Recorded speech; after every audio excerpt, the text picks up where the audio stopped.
15 Crochet Punch Hugging Monkey Patterns. I found this pattern for a small monkey inspired by the Japanese macaque. If you hate sewing pieces together, you will like this no-sew snuggler. This set gives you 2 different patterns in one download. This pattern uses soft chenille yarn to make a very fuzzy monkey. I like this pattern because it makes a tiny monkey you can hang on your bag or keys. This pattern is for a larger plush monkey that comes with its own little outfit.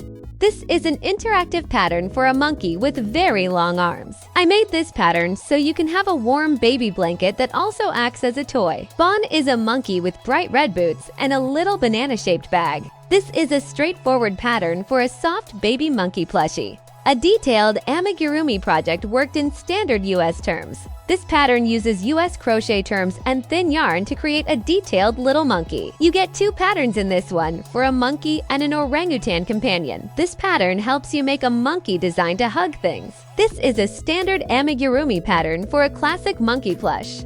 Find all these patterns and more on craftinghappiness.com. Link to the roundup is in the description.